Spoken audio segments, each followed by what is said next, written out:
All right, so so it was bound to happen, but it looks like after 17, 18 weeks straight of posting kind of marketing content, content marketing, inbound marketing, we officially missed posting this week.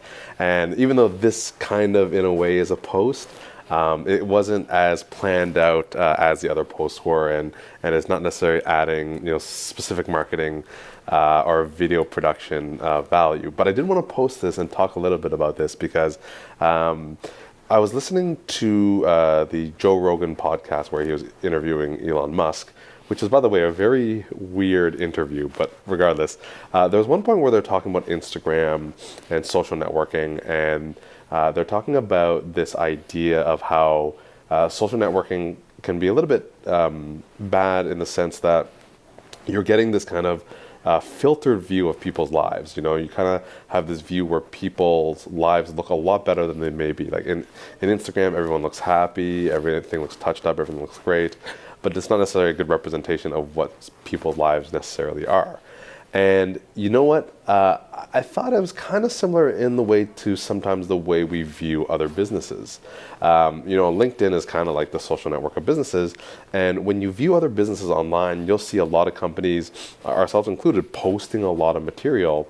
And sometimes, if you're running a business or you're working at a company who's not doing that, sometimes it can look like, oh my God, like, how do these companies have all this time, all this budget, all this stuff to put all this stuff together? How come we never have time or budget to do that? And the reality is, it's a little bit of, another filtered view. I mean, we're not posting videos about how stressed we can be or how crazy things can get or whatever, right? BiteSite, we posted for the last, 18 weeks content regularly, but it wasn't easy.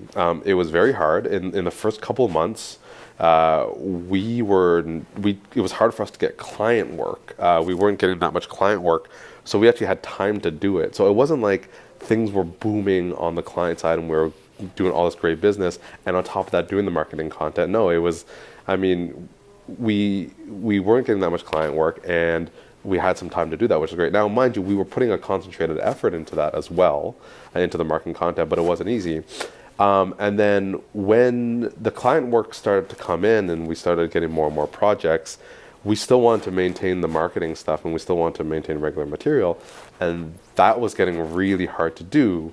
As you've seen in the last couple of weeks, our videos and our content has been less polished, has not had, the professional shine to it that some of our work has. We still very much believe in content marketing. We still very much believe in inbound marketing. It's a little bit of an experiment for us, but we still really want to do it.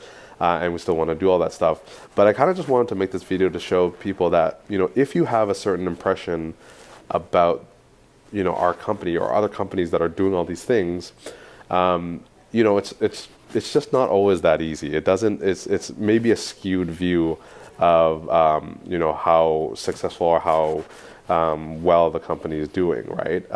We are putting a lot of effort into this. We're putting a lot of our kind of blood, sweat, and tears into it. But it doesn't mean all of a sudden, oh, we are like crazy successful. We have huge marketing budgets. We have all this stuff going on. No, it's definitely been a lot of hard work, and it's been a lot of like trying to get as much as we can out or whatever. So I don't know if that's a very concrete thought. It's just something I want to share with you guys in the context of why we missed our post this week. It's not that easy to keep up with this stuff. It does take a lot of work. It takes a lot of planning. And we find that while we're trying to balance our regular client work, our marketing stuff has definitely taken a hit. We have been missing our weekly marketing meetings, our weekly planning meetings, our weekly shoots, all this stuff. We used to take, sometimes 3 to 4 solid days a week of producing this marketing content. And now because of this, some of this client work, we've had to scale that down to me talking to a phone for about a couple minutes and spending half an hour to an hour getting that together. So just a little bit of insight as to why we missed posting this week, but also I wanted you guys to think about if you are in a company and you're working or you're running a company and you guys are thinking, oh man, like we should be doing this, or it's hard, we don't have time, we don't have money, we don't have effort. Don't be so hard on your guys' selves. It's just sometimes different priorities kick in and sometimes different opportunities kick in. It doesn't mean in any way that you're any less of a company or you're working for any less of a company than the ones who are constantly posting, who are constantly doing that stuff. So just a couple of thoughts. My hat goes off to all the content marketers out there, all the inbound marketers out there. Definitely getting a little bit of insight into how hard it can be to keep up. So, all right. Hope you guys have a good one.